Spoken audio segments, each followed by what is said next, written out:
Bismillahirrahmanirrahim. Assalamualaikum warahmatullahi wabarakatuh.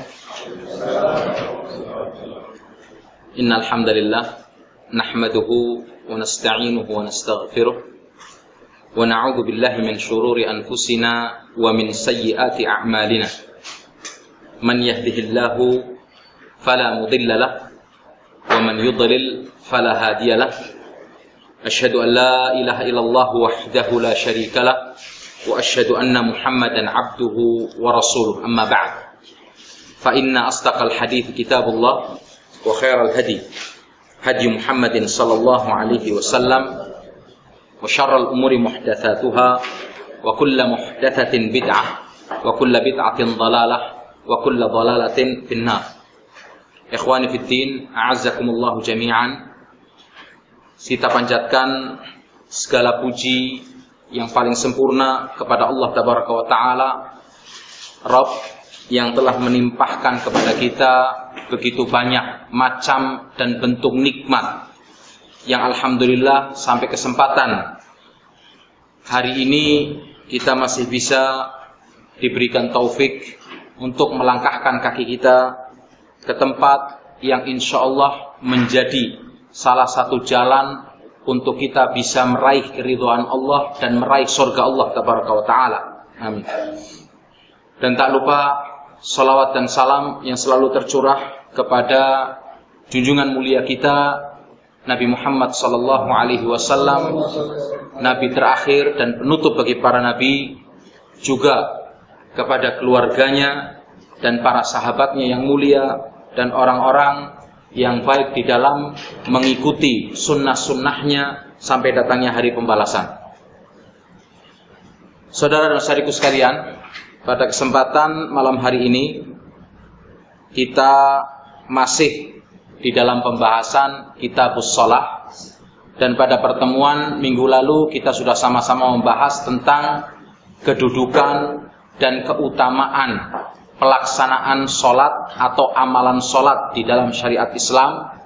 Dan sekarang bab kedua dari kitab sholat ini biasanya secara umum dalam kitab-kitab fikih adalah membahas tentang permasalahan azan dan iqamah. Oleh karena itu kita akan bahas pada pertemuan malam hari ini secara ringkas tentang permasalahan azan dan iqamah. Adapun pengertian azan dan iqamah mayoritas dari kita sudah tahu semua, dan mungkin secara singkat kita sebutkan di sini. Al-adzan, adzan pengertiannya adalah al-i'lam bidukhuli waqtis shalah bi dzikrin makhsus.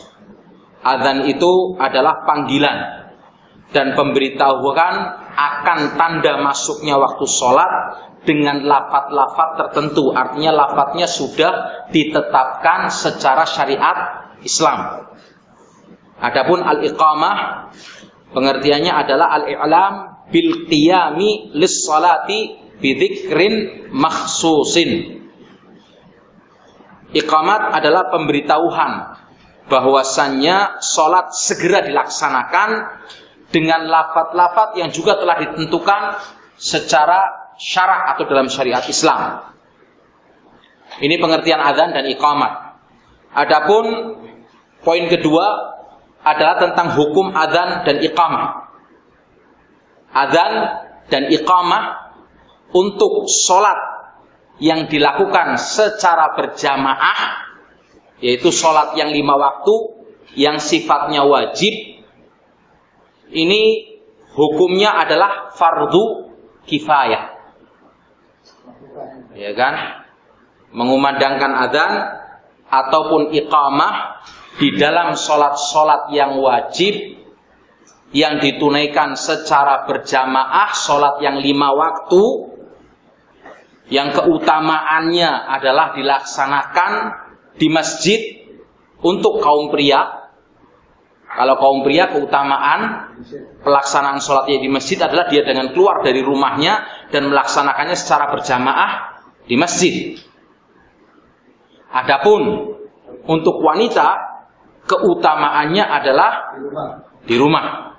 Walaupun Rasulullah sendiri tidak melarang apabila ada wanita mau melaksanakan sholat di masjid selama dia bisa menjaga penampilannya, ya kan, tidak tabarruj, tidak memakai pakaian-pakaian yang mengundang fitnah, ya kan, pakaian yang disyariatkan di dalam Islam, yaitu pakaian yang menutup badannya, tidak membentuk badannya, tidak transparan, betul-betul menjaga auratnya, tidak apa-apa. Tapi lebih utamanya bagi wanita adalah sholat di rumah. Kebalikannya laki-laki. Nah, hukumnya adalah fardu kifayah, dan kita tahu pengertian fardu kifayah. Fardu kifayah adalah kewajiban yang apabila telah ditunaikan oleh sebagian orang, maka sebagian yang lainnya tidak menanggung dosa. Lain halnya dengan fardu ain. Ini kewajiban setiap person, seperti zakat fitrah, ya kan? Yang bentuk zakat fitrah ini adalah merupakan salah satu bentuk zakat yang dikeluarkan dengan bahan pangan. Ini fardu ain, kewajiban atas setiap person manusia. Kalau fardu kifayah, apabila sudah ada yang melakukan, maka kewajiban ini gugur bagi yang lainnya. Nah, ini dilakukan adzan dan iqamah ini baik saat bepergian ataupun tidak, karena keduanya adalah merupakan syiar Allah dan syiar agama Islam, maka tidak patut untuk diabaikan. Sebagaimana Rasulullah SAW bersabda dalam sebuah hadis yang muttafaqun alaih, beliau mengatakan, fa idza hadaratis shalah falyu'adzin lakum ahadukum thumma liya'ummakum akbarukum. Apabila telah datang dan masuk waktu sholat, hendaknya salah seorang di antara kalian mengumandangkan adzan, kemudian yang paling tua di antara kalian menjadi imam dalam sholat. Yang paling tua, dan maksudnya paling tua di sini juga paling baik bacaannya. Kalau ada misalnya dua orang, yang satu muda, bacaannya bagus, ya kan, tajwidnya bagus, tilawahnya bagus dalam Al-Quranul Karim. Kemudian ada orang tua yang juga bacaannya bagus, tilawahnya bagus, tajwidnya bagus, maka mana yang lebih didahulukan? Yang lebih tua di sini. Tapi kalau ada orang yang lebih tua tapi bacaannya acak-adul, berantakan, ya kan? Tapi yang muda ini dalam tajwidnya, bacaan Al-Qur'annya bagus, ya, yang pintar. Ya kan, seperti kisah hadis Mu'adz bin Jabal yang menceritakan ketika itu kaumnya itu tidak melaksanakan sholat kecuali setelah menunggu Mu'adz pulang, karena ketika itu yang paling pintar adalah Mu'adz. Mungkin di situ ada yang lebih tua banyak, tapi yang paling pintar di kaumnya adalah Mu'adz bin Jabal. Nah, Mu'adz bin Jabal lebih mengutamakan untuk sholat dahulu yang wajib bersama Rasulullah SAW, kemudian dia mengulangi sholatnya dan menjadi imam bagi kaumnya. Ini nanti pembahasan tersendiri. Nah, jadi hukumnya adalah fardu kifayah, baik saat bepergian ataupun tidak. Kemudian dalam keadaan kita sholat sendirian, dalam keadaan sholat sendirian, apa hukumnya?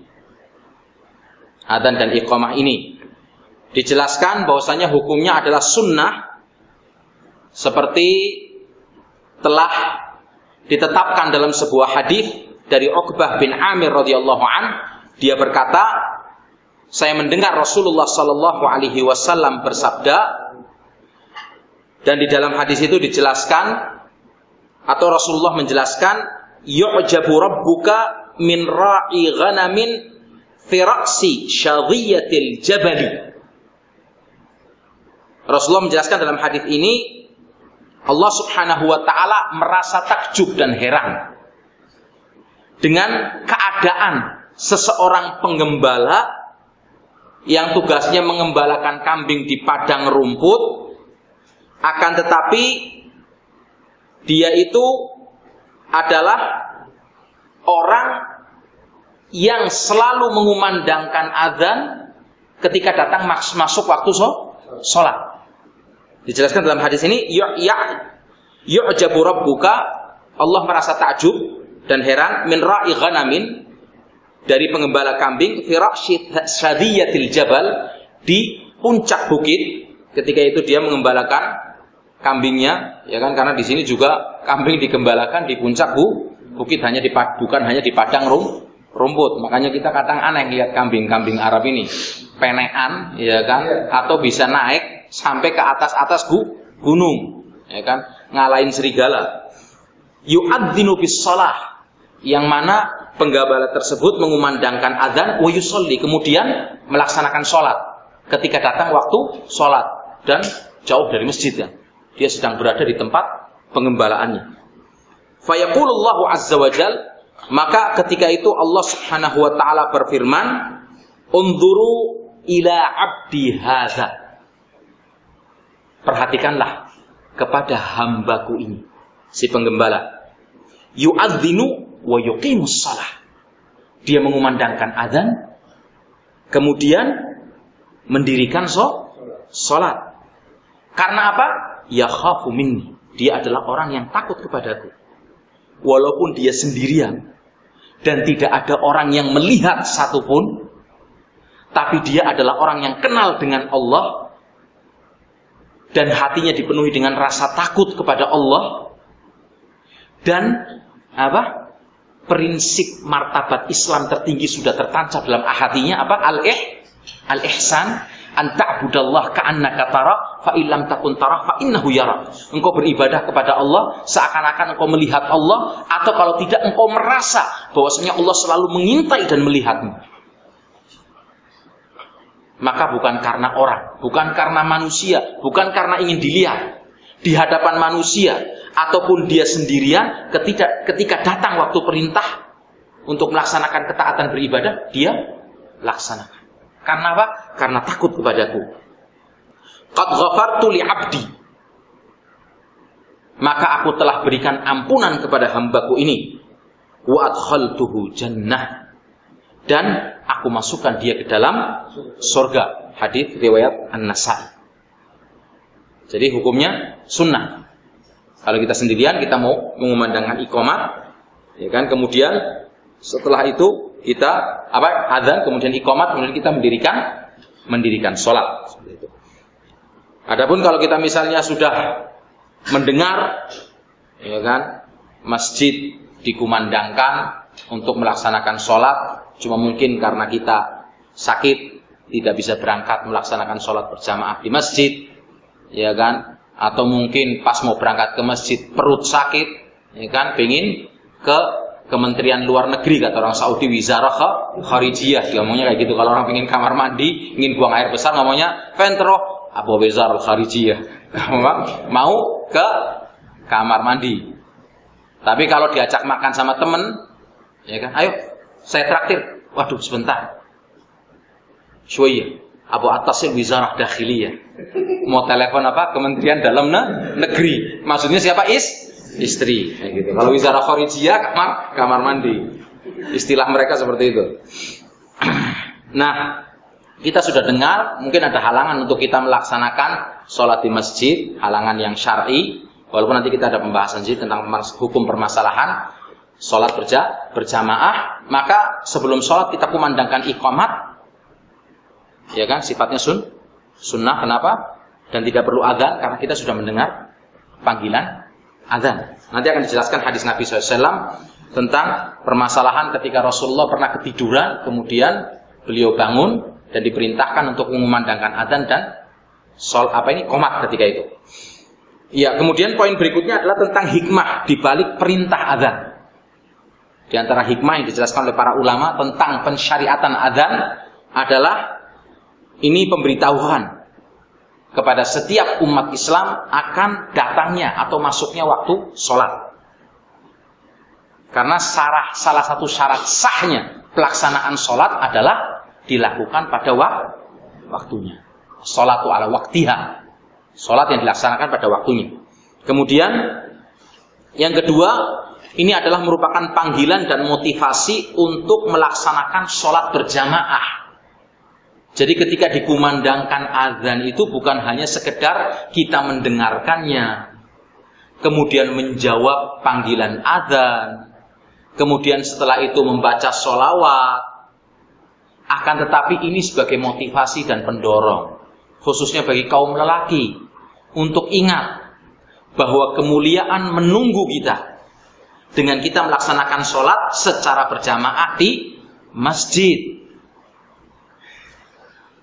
Karena seperti dijelaskan dalam hadis, wudhu kita yang kita lakukan di rumah kita, kemudian tidak ada dorongan untuk kita keluar dari rumah kita kecuali karena untuk melaksanakan sholat berjamaah.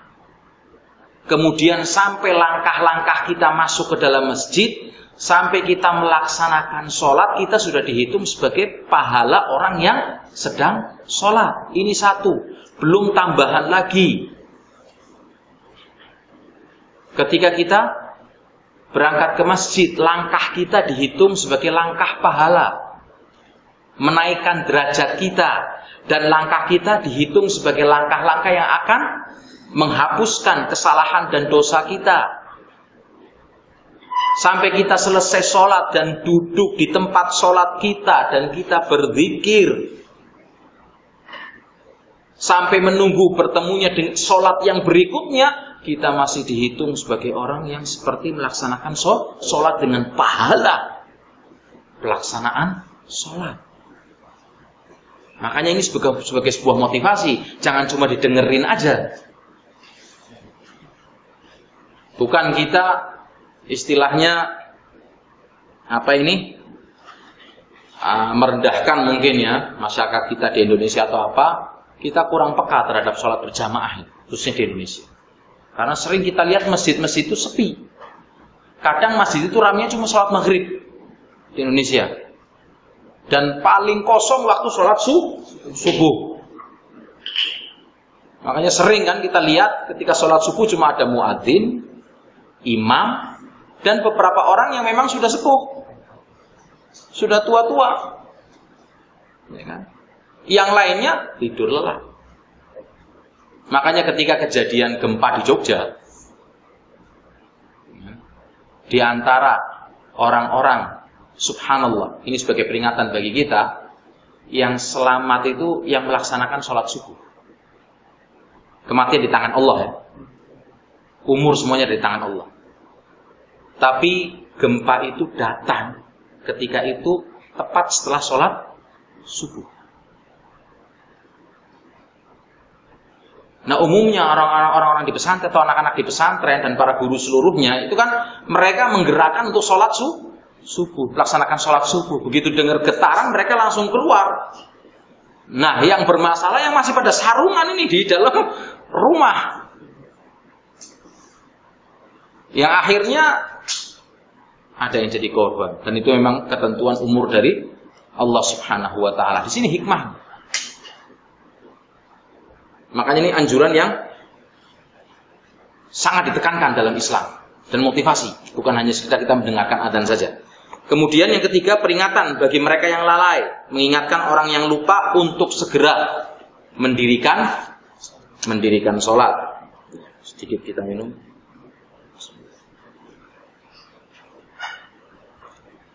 Kemudian waktu dan sebab disyariatkannya adzan.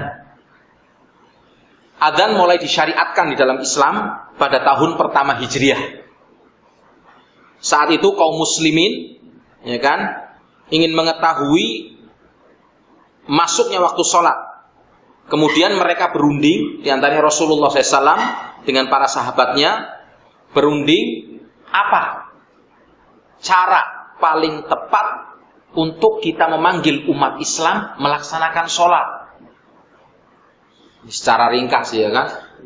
Sebagian sahabat mengusulkan ya kan dengan lonceng, tapi Rasulullah tidak suka karena mirip dengan orang Kristen. Ada yang mengusulkan dengan membuat gundukan api sehingga terlihat asapnya. Ketika terlihat itu sebagai tanda masuknya waktu sholat. Dan sampai akhirnya ada salah seorang sahabat yang bernama Abdullah ibn Zaid radhiyallahu anhu bermimpi ketika itu melihat ada seseorang yang membawa lonceng an-naqus. Di dalam mimpinya ini Abdullah bin Zaid melihat seseorang yang datang dengan membawa lonceng atau nakus dalam lafaz hadisnya.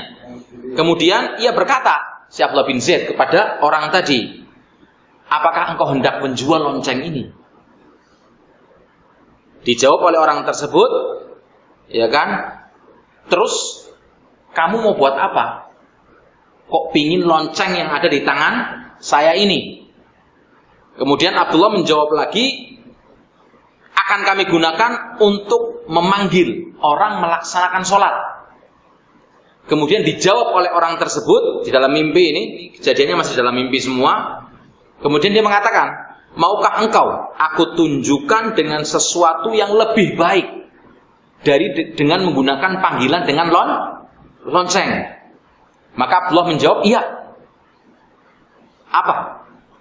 Maka orang itu pun mengajarkan lafaz-lafaz panggilan adzan, ya kan, dan iqamah. Seperti yang sekarang kita dengar. Kemudian keesokan harinya, di pagi harinya, dia mendatangi Rasulullah SAW dan mengabarkan tentang mimpinya tadi kepada Rasulullah SAW. Lalu Rasulullah bersabda dan mengatakan, ya kan, innaha la ru'ya haq. Sesungguhnya itu adalah merupakan mimpi yang benar, kata Rasulullah. Insyaallah. Faqum ma'a Bilal. Wahai Abdullah bin Zaid, diperintahkan oleh Rasulullah, berdirilah kamu, ya kan, dan samperi Bilal, fa'alqiha alaih, ajarkan lafaz-lafaz tadi yang telah kamu dengarkan dari mimpimu, fa'innahu anda sautan mink. Kemudian suruh Bilal untuk mengumandangkan adzan tersebut dan iqamat seperti itu, karena sungguhnya dia itu suaranya lebih baik darimu. Ya kan, suaranya lebih bagus dari Abdullah bin Zaid. Makanya ketika itu Abdullah bin Zaid diperintahkan untuk mengajari Bilal tentang apa ini, seruan panggilan adzan atau lafaz untuk memanggil umat Islam kepada sholat. Ini secara ringkas tentang sejarah, ya kan, kenapa kita menggunakan lafaz-lafaz yang kita sering dengar dalam panggilan adzan. Ini seperti dijelaskan dalam hadis riwayat Abu Dawud. Kemudian keutamaan adzan itu sendiri. Keutamaan adzan dan secara khusus orang yang mengumandangkan adzan. Ini adalah merupakan ibadah dan keutamaannya dijelaskan dalam sunnah Nabi Shallallahu Alaihi Wasallam. Kelak di sisi Allah pada hari kiamat, seseorang muadzin atau juru adzan, tukang adzan, akan mendapatkan persaksian dari semua yang mendengarkan suara dengung adzan. Sejauh suara tersebut didengar atau sampai kepada seluruh makhluk Allah di muka bumi ini. Sebagaimana Rasulullah Sallallahu Alaihi Wasallam bersabda dalam sebuah hadis yang diriwayatkan oleh Imam Bukhari, la yasma'u mada sautil muadzini jinnun wala insun wala syai'un illa syahidalahu yaumal qiyamah, kata Rasulullah SAW. Tidaklah ada makhluk yang mendengarkan suara kumandang muadzin, juru adzan, baik dari kalangan jin maupun dari kalangan manusia, maka kelak mereka semua akan menjadi saksi bagi tukang adzan tersebut atas ibadah adzannya, kumandang adzannya kelak nanti pada hari kiamat.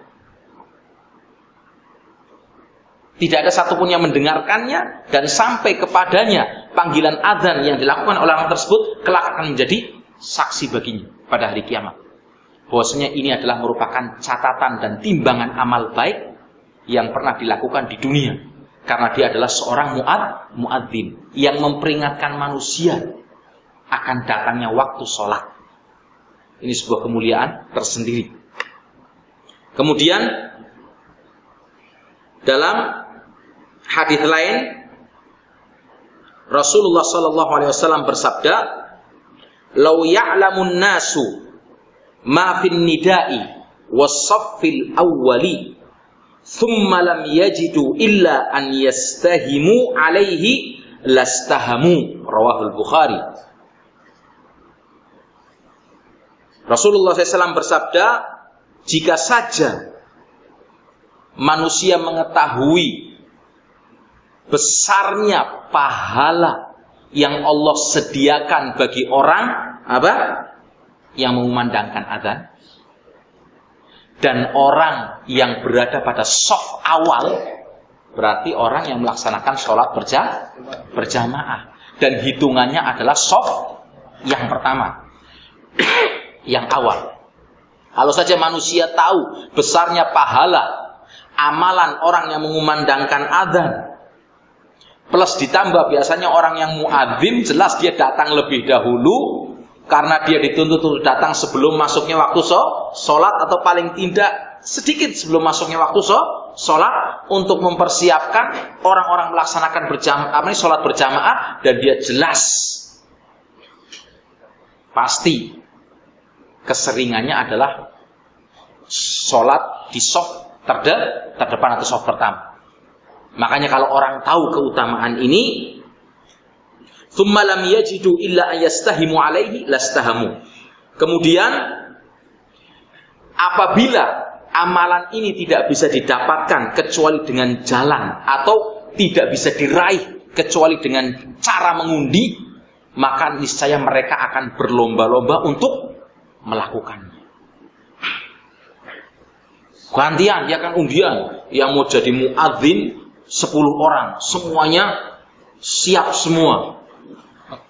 Dan masing-masing ia kan bersemangat untuk jadi muadzin tanpa bayaran, lillahi ta'ala.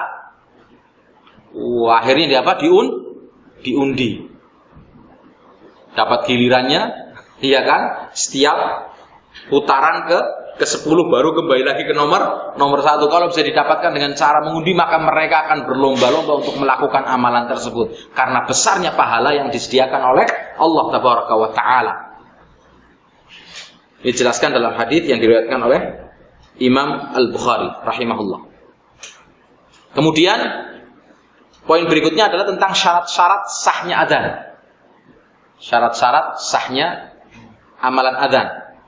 Pertama, hendaknya dikumandangkan oleh seorang muslim, laki-laki dan berakal sehat. Jelas.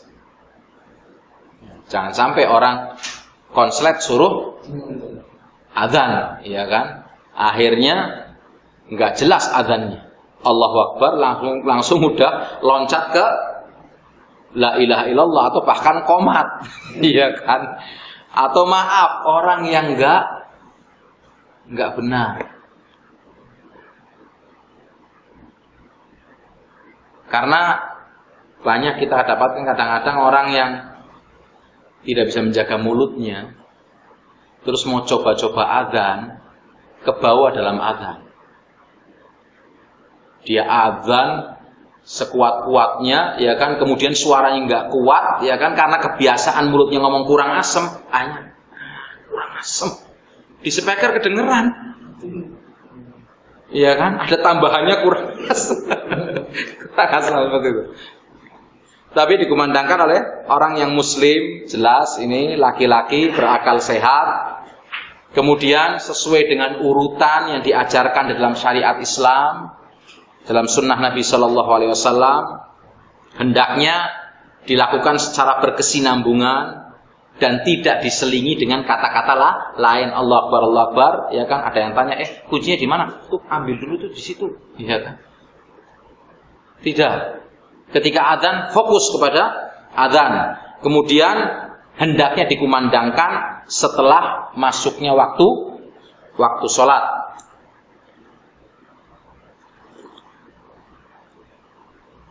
Kemudian poin berikutnya, di antara sunnah-sunnah saat mengumandangkan adzan. Amalan-amalan sunnah saat mengumandangkan adzan. Menghadap kiblat. Ini di antara sunnah-sunnahnya, ketika kita mengumandangkan adzan, kita menghadap kiblat. Ini utamanya. Apa sih sulitnya menghadap kiblat?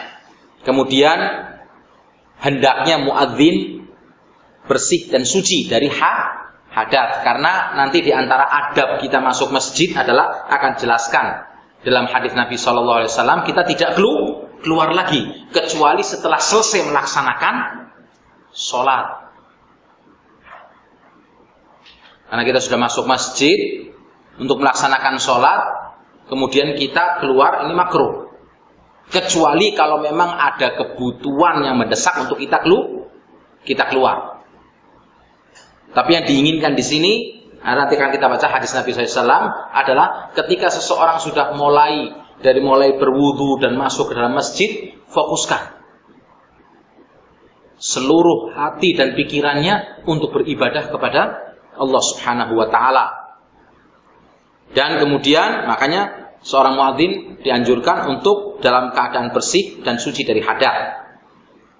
Kemudian yang ketiga, menoleh ke samping kiri dan kanan ketika mengucapkan hayya 'alas shalah dan hayya 'alal falah. Jadi begini, ketika mengucapkan hayya 'alas shalah, ya kan, membelokkan kepalanya ke arah kanan. Hayya 'alas shalah. Ya kan? Hayya 'alas shalah. Kemudian ketika hayya 'alal falah, membelokkan ke kiri. Hayya 'alal falah. Hayya 'alal falah. Seperti dijelaskan dalam sebuah hadis yang muttafaqun alaih dari sahabat Abi Juhaifah, annahu ra'a Bilalan yu'adzinu. Abu Juhaifah ini pernah melihat Bilal mengumandangkan azan, dan dia memperhatikan gerak-gerik Bilal ketika mengumandangkan azan. Waqal, dan dia berkata, faja'altu atatabba'u fahu hahuna wa hahuna bil adzan. Saya itu memperhatikan Bilal sampai saya itu betul-betul mengikuti gerakan mulutnya ke sana dan ke sini ketika mengumandangkan azan. Maksudnya apa? Ketika menggerakkan mulut yang ada di kepalanya ini ke arah kanan ketika mengucapkan hayya 'alas shalah, kemudian ke kiri ketika mengucapkan hayya 'alal falah. Dan dalam riwayat lain dari Abi Juhaifah juga, ya kan, yang diriwayatkan oleh Imam At-Tirmidzi, ra'aitu Bilalan yu'adzinu wa yaduru wa yutbi'u fahuhu hahuna wa hahuna wa isba'ahu fi udhunai. Aku melihat Bilal mengumandangkan azan, kemudian dia memutar kepalanya, ya kan, menggerakkan kepalanya, ya kan, wa yutbi'u fahuhu, diikuti dengan mulutnya ke sana dan ke sini, dan jarinya ini telunjuk dalam keadaan berada di kedua telinganya.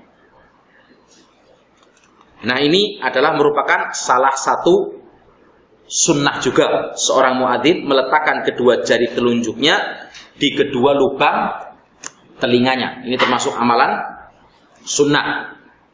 Ini yang keempat. Kemudian yang kelima, hendaknya muadzin memiliki suara yang indah dan merdu.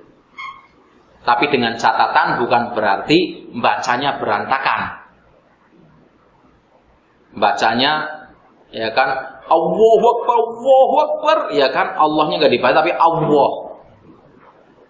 Banyak kita lihat, khususnya di Indonesia, orang nggak apa ini, sebenarnya dia bisa menyebutkan cuma karena kebiasaan, ya Allah, nggak baca lam tapi wow, atau Allah, Allah, atau barnya dibaca panjangan, Allahu Akbar, Allahu Akbar. Belajar dulu cara pengucapan yang benar. Bukan hanya sekedar kemerduan saja, tidak.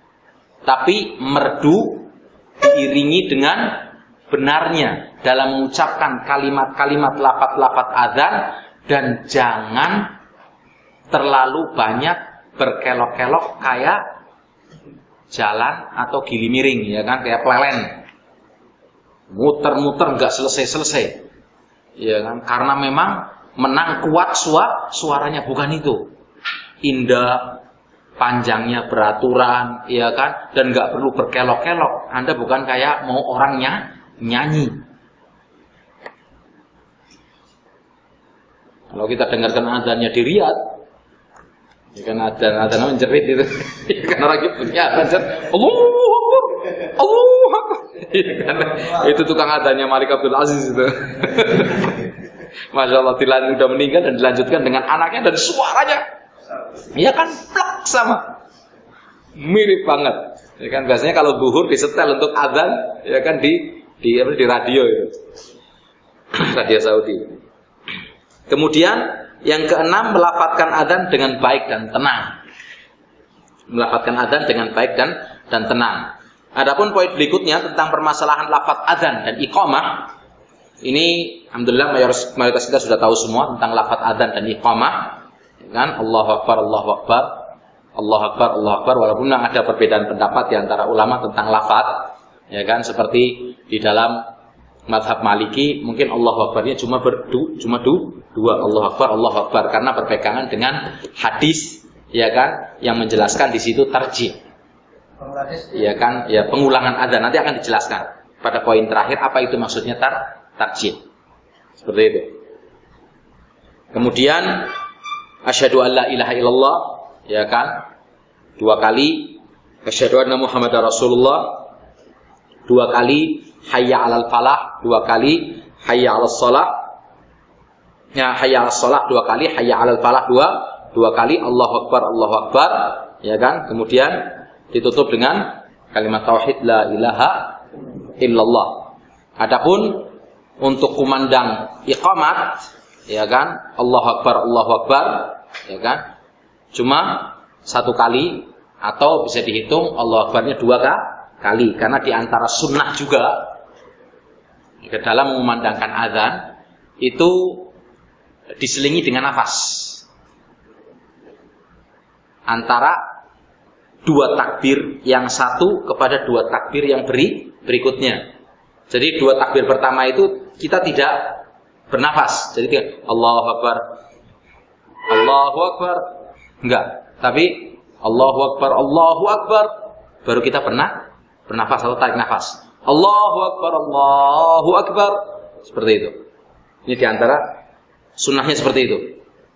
Kemudian asyhadu an la ilaha illallah, asyhadu anna Muhammadar Rasulullah, hayya 'alas shalah, hayya 'alal falah. Kemudian ditambah qad qamatis shalah, qad qamatis shalah, Allahu Akbar, Allahu Akbar, la ilaha illallah. Kemudian hal-hal yang disunnahkan bagi orang yang mendengarkan azan, yang mendengarkan panggilan azan ini, apa yang disunnahkan bagi kita? Yang pertama adalah mengikuti ucapan muadzin. Kita mengikuti ucapan muadzin, kecuali, ya kan, dari awal ketika kita mendengar Allahu Akbar, Allahu Akbar, kita sambung dengan, kita juga mengikuti kalimat mengucapkan Allahu Akbar, Allahu Akbar. Kemudian Allahu Akbar, Allahu Akbar lagi, kita sambung juga dengan mengucapkan Allahu Akbar, Allahu Akbar lagi.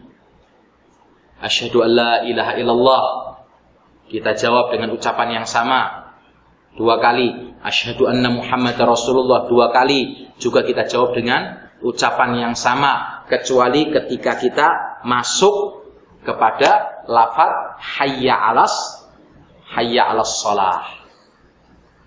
Jawabannya adalah apa? La haula wala quwwata illa billah. Tidak ada daya dan upaya kecuali milik Allah.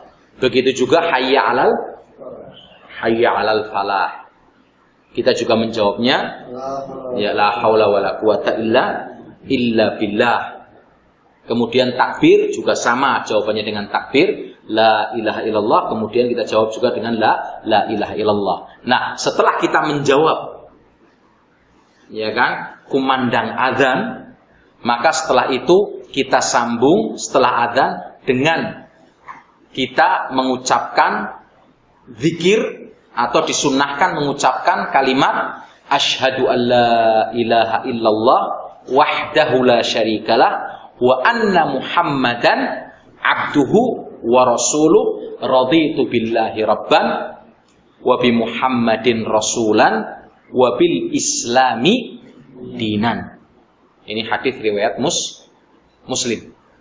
Disambung dengan ini. Asyhadu an la ilaha illallah wahdahu la syarikalah wa anna Muhammadan abduhu wa rasuluh raditu billahi rabban wa bi Muhammadin sallallahu alaihi wasallam rasulan wa bil islami dinan. Sudah dijelaskan dalam riwayat Muslim. Baru setelah itu dilanjutkan dengan kita membaca sholawat kepada Rasulullah SAW yang bunyinya seperti kita ya kan sering dengar, dan insya Allah nggak ada yang nggak hafal ya tentang bacaan jawaban ini, sholawat ini setelah adzan. Allahumma rabba hadhihi da'wati tammah was salatil qa'imah ati Muhammadanil wasilata wal fadilah wab'athhu maqaman mahmudan alladhi wa'adtah. Rawahul Bukhari. Sering kita lihat di televisi ada tambahan wasyarafa ya kan wa darajatal aliyatar rafi'ah. Wallahu alam. Kita belum pernah dapatkan riwayatnya tentang tambahan wasyarafa wa darajatal aliyatar rafi'ah, tapi kita ikuti yang sudah jelas ini riwayat Bukhari. Allahumma rabb hadhihi da'wati tammah wassalatil qa'imah ati Muhammadanil wasilata wal fadilah wab'athhu maqama mahmudan alladhi wa'adta. Di antara keutamaan menjawab ya kan kumandang adzan ini dan membaca sholawat ini, dijanjikan kita untuk mendapatkan apa? Syafaat dari Rasulullah sallallahu alaihi wasallam.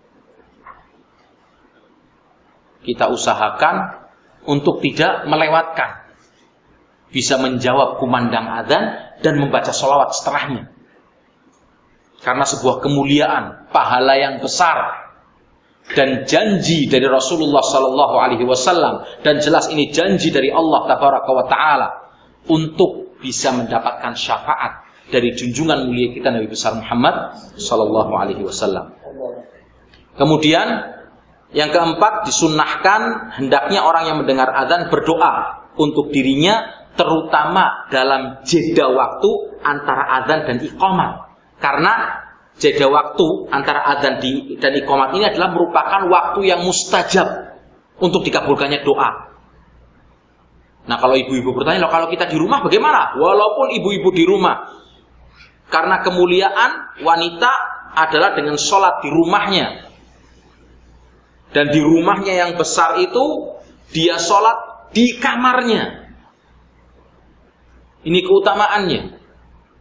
Dan ketika dia mendengarkan adzan, kemudian dia menjawab panggilan adzan dan membaca sholawat, kemudian setelah itu dia gunakan kesempatan sampai waktu iqamah untuk berdoa. Kalau para bapak atau lelaki yang di masjid, wah lebih mulia lagi.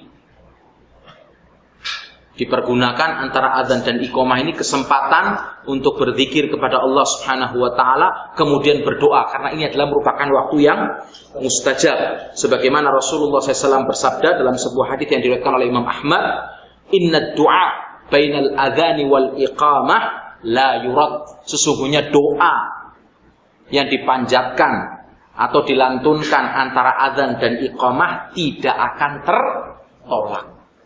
Karena memang betul, nggak ada yang namanya doa tertolak, dan tidak ada ruginya setiap muslim berdoa kepada Allah Subhanahu wa taala. Bahkan orang yang nggak mau berdoa ini bisa dikatakan sebagai orang yang sombong. Saya udah doa kok nggak dikabulkan. Koreksi diri kamu dulu. Kenapa kok doanya nggak dikabulkan? Kedua, husnudzon kepada Allah Subhanahu wa taala. Karena Rasulullah telah menjelaskan tidak ada doa yang ditolak. Karena kemungkinannya apa? Doa itu 3. Yang pertama adalah doamu dikabulkan dan kamu mendapatkan kenikmatan atas permohonan doamu di dunia ini, Allah kabulkan dengan doanya. Atau yang kedua, Allah jadikan sebagai tabungan amal kamu kelak nanti di akhirat nanti. Dan yang ketiga, kalau nggak dikabulkan sesuai dengan permintaannya, tapi Allah jauhkan dia dari bala, dari mara bahaya. Allah jauhkan dia dari kejelekan sebagai ganti dari doanya. Jadi nggak ada ruginya. Yang namanya orang berdoa. Intinya doa tidak mungkin tidak dikabulkan. Tapi jelas berdoa yang baik, memohon dalam ketaatan, ya kan? Seperti itu. Kemudian kita berdoa dengan penuh keikhlasan dan keberadaan hati kita. Kita ngangkat tangan kayak gini, tapi pikirannya ngitung utang, muter, ya kan? Oh, fulan punya utang sama saya segini, oh itu segini, oh ya duit saya masih ada di sini. Tapi mulutnya ngomong doa. Ini hatinya tidak hadir, kekhusyuan, ikhlas dalam berdoa, ya kan? Seperti banyak ketika kita selesai sholat, kadang kita rasakan kalau kita nggak kontrol diri kita udah spontan aja selesai sholat, assalamualaikum warahmatullahi wabarakatuh, ya kan? Astagfirullahaladzim, astagfirullahaladzim, astagfirullahaladzim, iya kan? Pegang apa? Astagfirullah. La ilaha illallah wahdahu la syarika lahu, lahul mulku wa lahul hamd, yuhyi wa yumiit wa huwa ala kulli syai'in qadir. Ya. Muter-muter melihat orang, untuk kontrol diri kita, ya kan? Kita berusaha untuk khusyuk, merenungi bacaan yang kita baca, kehadiran hati kita. Karena ini adalah merupakan salah satu cara untuk diterima zikir kita kepada Allah Subhanahu wa taala. Ya kan? Karena udah kebiasaan Allah Subhanahu wa taala. Ya kan? Udah pas ini udah jalan sendiri kan udah hafal. Ya kan 2 kali putaran tambah 3, pas 33 kali. Ya kan? Alhamdulillah. Nah, hilang udah, tinggal hati yang jalan. Selesai. Enggak, usahakan kita kontrol. Subhanallah, subhanallah, subhanallah, subhanallah, subhanallah, subhanallah. Ya kan? Alhamdulillah, alhamdulillah, alhamdulillah. Sekalian latihan, ya kan, ngucapin ha. Ya kan? Karena di Indonesia ha sama, ya kan, ha kalau diterjemahkan bahasa Indonesia, ya kan, jadinya ha juga jadinya ha. Ya kan, anak saya namanya Haitham dan Husam. Kalau orang Arab jelas. Tapi kalau orang Indonesia yang manggil Haitham atau Hesam, nggak bisa ta, biasanya sulit, atau Husam sama. Seperti itu. Karena di Indonesia nggak ada huruf ha. Ya kan, apalagi bot. Waduh. Berat banget itu. Jadi kita berusahakan untuk hadir ketika kita berdoa, ketika kita berzikir kepada Allah, memahami zikir kita. Makanya ketika kita sholat, sujud, ruku, ya kan, jangan kita cuma ruku kemudian diem tok. Kita gerakan mimik kita, walaupun nggak usah keras-keras ganggu yang lainnya. Subhana rabbiyal a'la, subhana rabbiyal. Kamu dengarkan untuk diri kamu sendiri, tapi lisan kita mengucapkan subhana rabbiyal a'la azim, subhana rabbiyal azim, subhana rabbiyal azim, subhana rabbiyal a'la, subhana rabbiyal a'la. Karena ini juga akan mendorong kita untuk lebih khusyuk dalam kita melaksanakan peribadahan kepada Allah Subhanahu wa taala. Nah, jadi perlu kita ingat, ini antara 2 adzan banyak orang yang melalaikan gitu. Ini pergunakan sebaik-baiknya antara adzan dan iqamat untuk berdoa. Kemudian hukum-hukum adzan atau hukum-hukum yang berhubungan dengan adzan dan iqamah. Jika kita menjamak 2 sholat, maka cukup 1 kali adzan, ya kan? Berbeda dengan iqamah yang dianjurkan pada setiap kali kita akan melaksanakan sholat yang wajib. Tapi kalau misalnya kita menjamak sholat, ya seperti kita melaksanakan sholat jamak qashar di Arafah, sholat, ya kan, jamak qashar, ya kan, di Muzdalifah. Itu kan anjuran Rasulullah, Pak. 1 kali adzan, 2 kali qomat adzan, kemudian qomat untuk sholat zuhur, kemudian setelah itu qomat lagi untuk sholat asar, seperti itu. Maghrib, kemudian isya. Jika telah dikumandangkan iqamah, namun sholat dilaksanakan agak terlambat, maka tidak perlu mengulangi iqamah. Mungkin ada suatu halangan, ya kan, misalnya, tapi sudah dikumandangkan iqamah, maka nggak perlu, ya qomat lagi. Seperti banyak orang yang tanya kepada saya, Ustaz, saya ini sudah pisah kerja di Saudi sama suami saya. Iya, kenapa Mbak? Emang pisah kan? Karena suami di Indonesia itu di Saudi. Nah terus nanti kalau pulang ke Indonesia, syahadat akad nikah lagi apa enggak? Masya Allah. Lah emangnya nikah sampean Mbak batal apa Pak? Ya enggak, kata orang. Lah jangan kata orang dalam beragama. Kata Rasulullah. Iya kan, kata Rasulullah SAW enggak ada. Harus mengulangi kawin. Selama situ belum mendengar suara kalimat talak, ya berarti masih berada pada pernikahan yang sah walaupun berpisah 5 tahun. Tetap masih dalam akad nikah, nggak perlu pulang lagi akad nikah lagi, ya kan? Oh, ini orangnya pingin rame-rame aja. Nggak perlu, Anda masih dalam ikatan yang sah. Nggak perlu diulang komahnya. Kemudian hendaknya seorang muadzin berupaya untuk menghindari kekeliruan dalam melantunkan adzan, ya kan? Seperti tadi Allahu Akbar, ya kan? Diucapkan dengan ada tanya misalnya, atau dengan memanjangkan huruf ba-nya, padahal ba bukan dibaca panjang, ya kan? Atau dengan menambah huruf waw, atau pengucapannya menjadi waw.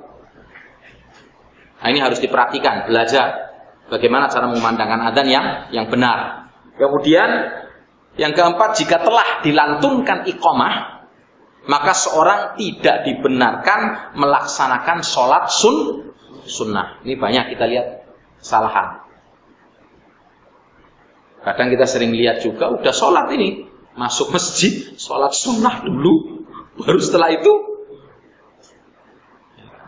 diperingatkan ini hadisnya dari Rasulullah. Enggak. Loh kenapa? Kata kiai saya di sana gitu. Akhirnya kita kena ancaman sebuah hadis yang diriwayatkan yang dibawa oleh sahabat siapa? Ibnu Abbas. Arahum sayuhlikun. Aku melihat mereka itu adalah orang-orang yang yang celaka, yang akan celaka.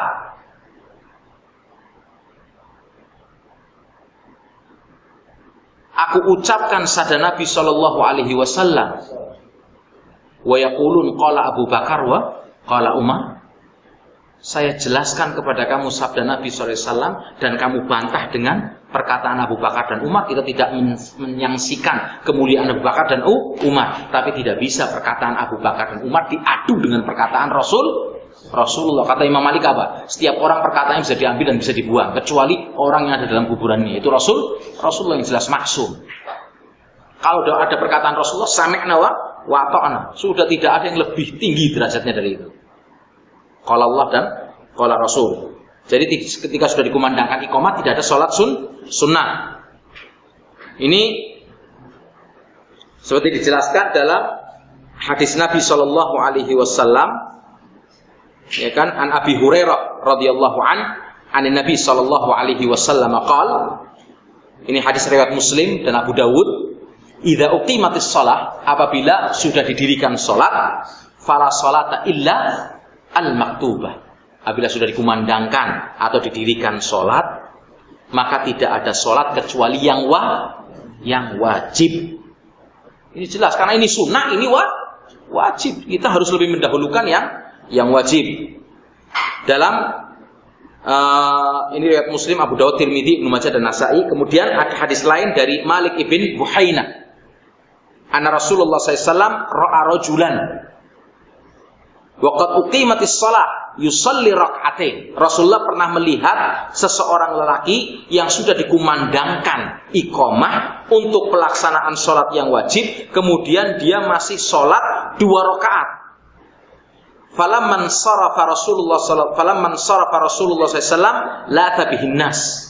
Maka ketika sudah selesai, Rasulullah dikerumuni oleh para sahabatnya. Wa qala lahu Rasulullah SAW, kemudian Rasulullah berkata kepada orang tadi yang sholat sunnah saat sudah dikumandangkan sholat yang wajib, as-subhu arba'an,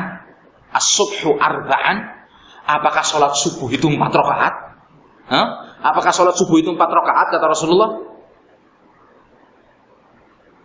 Artinya apa? Ketika sudah dikumandangkan sholat, sudah Yang kita kejar adalah sholat yang wajib.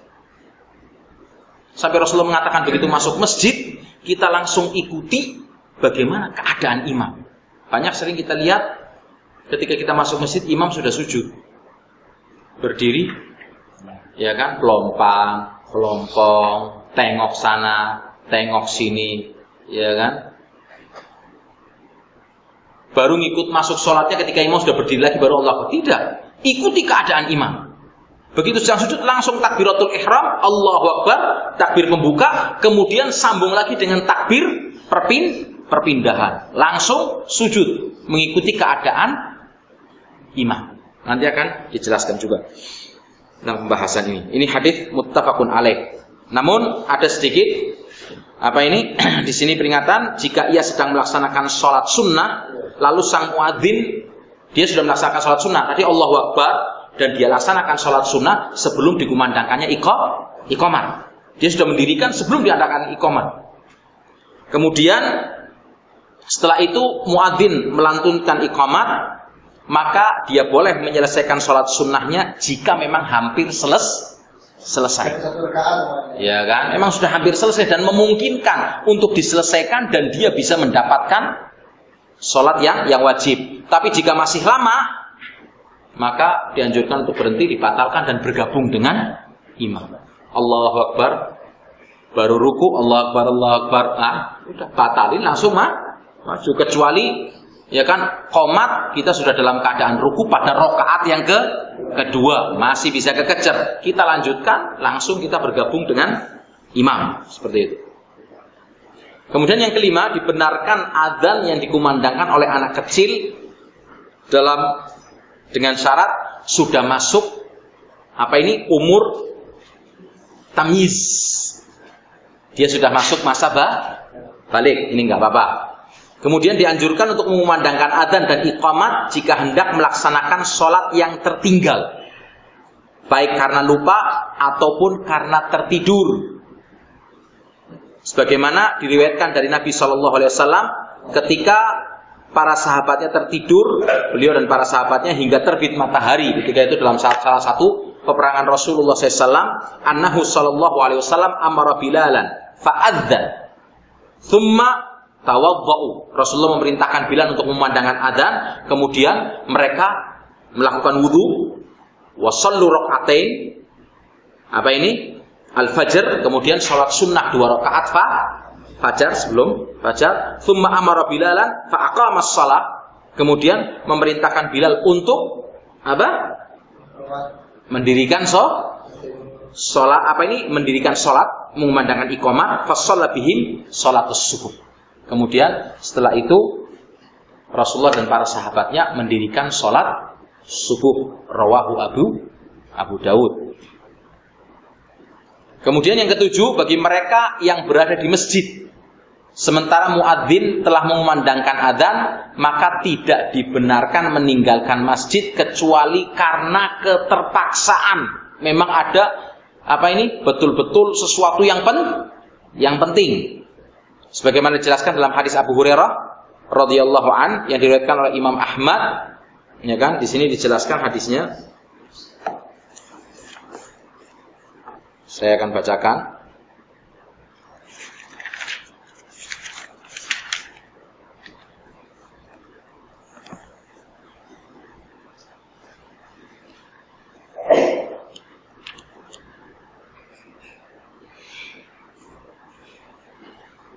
Ya, di sini Rasulullah SAW bersabda,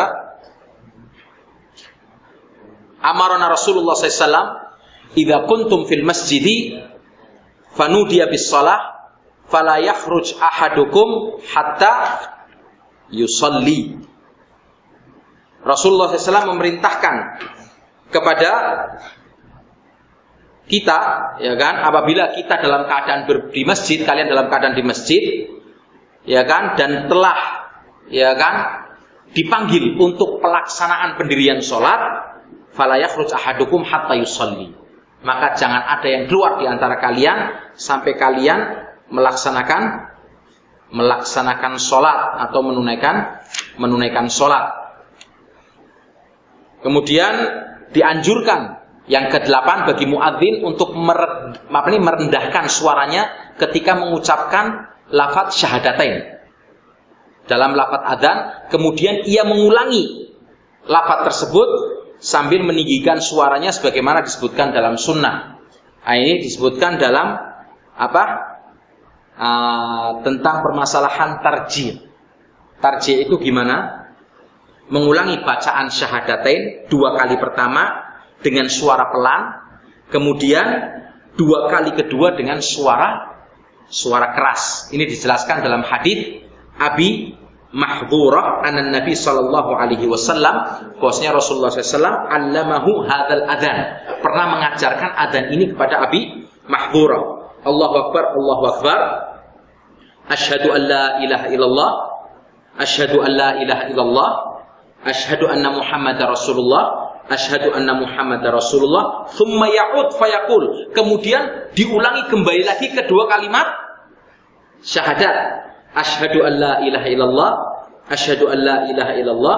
Asyhadu anna Muhammadar Rasulullah. Asyhadu anna Muhammadar Rasulullah dengan suara lebih keras. Kemudian hayya 'alas shalah 2 kali, hayya 'alal falah 2 kali, Allahu akbar, Allahu akbar, la ilaha illallah. Hadis ini juga jadi pegangan bagi mazhab Maliki untuk mengumandangkan adzan takbirnya khususnya yang pertama tadi cuma 1 kali. Maksudnya Allahu akbar, Allahu akbarnya cuma satu kali. Seperti itu. Jadi Allahu akbar, Allahu akbar, kemudian langsung membaca syahadat. Walaupun mungkin kita ketika pulang terus coba adzan dengan adzan ini, wah, dipentungin sama orang kampung. Situ merubah adzan. Kenapa? Karena kita melakukan sebuah amalan walaupun benar diajarkan dalam sunnah, tapi kita lakukan di hadapan orang-orang awam. Harusnya kita ajari dulu, kita jelaskan, baru kita lakukan. Akhirnya malah mereka membenci atau ngejek sesuatu yang memang sebenarnya dalam agama ada karena kesalahan kita. Kita melakukan sesuatu yang memang tidak populer di hadapan mereka. Mungkin seperti membaca hadis, ya kan, wadduhe, ya kan. Ini riwayat waras. Kalau bacanya di Maroko, yang populer di Maroko bacaan ini. Ya kan, kita sering dengarkan di Saudi, kalau pas biasanya di setel setelah Isya. Jadi biasanya di setel, coba setelah Isya nanti di setel. Bacaan Al-Quran, ya kan. Biasanya A-nya itu dibacanya E. Seperti itu. Tapi dibaca di Indonesia, kita diserang sama orang. Kamu ngerubah Al-Quran kamu. Karena mereka dalam keadaan tidak tahu. Jadi harus ada pemberitahuan dulu tentang sunnah-sunnah tersebut. Nah, ini dinamakan tarjih. Adzan tarjih dengan mengulang 2 kalimat syahadat. Yang pertama pelan, yang kedua lebih keras. Kemudian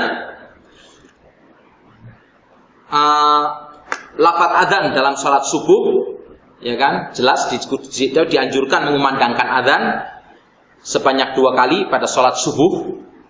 Adzan pertama sebelum masuknya waktu salat, dan adzan kedua setelah masuknya waktu salat. Adzan pertama tujuannya untuk apa? Untuk membangunkan orang-orang.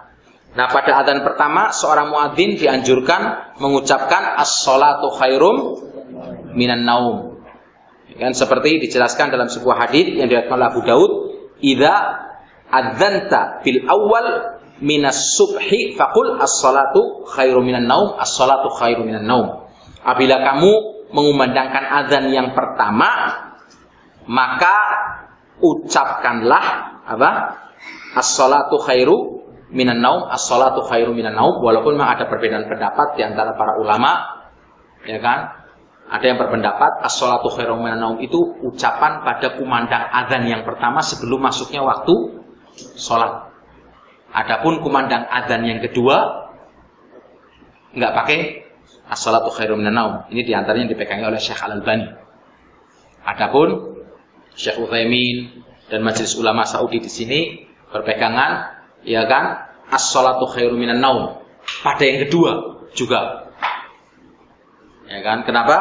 Karena dijelaskan panjang, cuma intinya bahwasanya hadis yang tadi itu yang berbicara, yang menjelaskan atau lebih diperinci dengan hadis lain yang diriwayatkan oleh Bukhari dan Muslim, baina kulli adzanain as-shalah. Antara dua adzan itu ada sholat.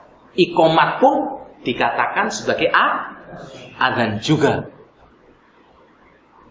Antara dua adzan itu ada sholat, maka iqamat pun dikatakan sebagai adzan juga, seperti itu, ya kan? Tapi yang banyak populer khususnya di sini ada apa? Adalah as-shalatu khairum minan naum. Pada apa ini? Yang kedua juga seperti itu. Dan itu dijelaskan yang rojeh. Seperti itu dengan berdasar dalil ini diantaranya. Baina kulli adzanain as-shalah. Kemudian tambahan, adzan dapat mengusir syaitan.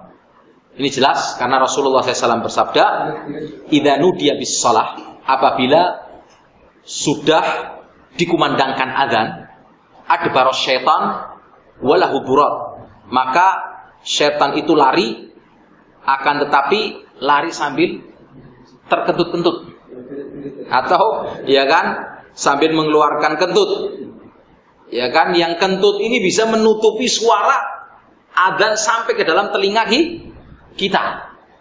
Wah, ini hebatnya kentutnya syaitan. Tapi kentutnya manusia kan serangan gawatnya dengan baunya, ya. Seperti itu. Dan durot itu maknanya kentut yang berbunyi, makanya durot kan tot. Tapi kalau kentut, ya kan, yang hembusannya halus, nggak terdengar, walaupun ini lebih gawat juga. Oh, iya. Ya kan, ini biasanya suaranya tidak terdengar, tapi gebrakannya yang terdengar. Seperti itu. Makanya durat itu sebenarnya maknanya adalah suara yang terkentut, yang terdengar. Cuma punya jin nggak terdengar, cuma bisa apa? Menutup pendengaran kita dari mendengarkan kumandang adzan. Hatta la yasma'al adzan, supaya manusia itu tidak mendengarkan adzan. Fa idza qudiyal adzan akbar. Kalau adzannya sudah selesai, balik lagi dia. Fa idza thawwaba biha adbar. Apabila dikumandangkan iqamah, lari dia. Fa idza qudiyat tathwib akbar. Selesai iqamah, balik lagi. Hatta yakhturu bainal mar'i wa nafsih, sampai dia datang kembali dan dia membisikkan, mengganggu antara seseorang dengan hatinya. Jadi dengan menggerakkan file kita, masuk ke dalam hati, dibuka file kita. Makanya kan kita banyak ingat di dalam sholat, sampai dijadikan kode oleh sebagian manusia. Ada yang hilang, coba sholat biar ingat. Emangnya sholat itu sebagai cara untuk mengingat barang hilang? Sholat itu kan untuk mengingat Allah Tabaraka wa Ta'ala, bukan untuk mengingat barang hilang. Kemudian syaitan itu mengingatkan, udhkur kada, kada wa kada, ingatlah ini dan itu. Malam yakun yadhkur hatta yadhillur rajulu in yadri kam shalla. Kemudian setan itu berkata, ingatlah ini dan itu untuk sesuatu yang belum pernah ia ingat sebelumnya, sehingga orang itu berada dalam keadaan tidak tahu dan lupa berapa jumlah rakaat yang dia lakukan. Fa idza lam yadri ahadukum kam shalla, kalau misalnya kita terkena serangan ini, tahu-tahu memang ingatnya di dalam sholat, langsung kita kembalikan, tapi biasanya melupakan kita sudah sholat dalam hitungan keberapa, ya kan? Salatan au arba'an, kita bingung 4 atau 3 atau 4. Falyasjud sajdatain wa huwa jalis, maka lakukanlah 2 kali sujud yang dinamakan sebagai sujud sahwi, rawahul Bukhari. Seperti itu. Kemudian beberapa hal yang perlu diperhatikan, dilarang keluar masjid pada saat jeda antara adzan dan iqamah, seperti diriwayatkan oleh Abu Hurairah radhiyallahu an, ketika melihat seseorang yang keluar dari masjid setelah adzan. Kemudian diperhatikan oleh Ibu Abu Hurairah dan dia mengatakan, amma hadza faqad asa Abul Qasim sallallahu alaihi wasallam. Orang yang seperti ini telah ingkar kepada Abul Qasim, kepada Rasulullah SAW. Makanya kenapa ulama memakruhkan, kecuali memang ada betul-betul kepentingan.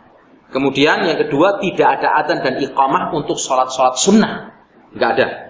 Seperti sholat 2 hari raya, kemudian sholat istisqa, sholat jenazah, sholat gerhana. Kecuali pada sholat gerhana cukup dengan mengumandangkan as-sholatu jami'ah. Sholat itu akan didirikan. Kemudian seorang yang mengumandangkan adzan pada saat hujan atau cuaca dingin, ya kan? Kemudian memang dilihat tidak memungkinkan orang untuk pergi ke masjid seperti kejadian kemarin di Madinah ini, beberapa bulan yang lalu, ya kan? Kemudian di akhir adzannya muadzinnya mengucapkan apa? As-sholatu fi rihalikum. Salatlah di rumah-rumah kamu sendiri karena memang hujan lebat.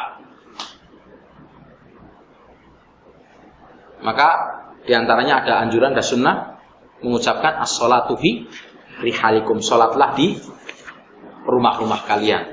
Wallahu alam, ini yang bisa saya sampaikan dari pembahasan adzan dan iqamah. Subhanallah wa bihamdika, asyhadu an la ilaha illa anta, astaghfiruka wa atubu ilaik. Assalamualaikum warahmatullahi wabarakatuh.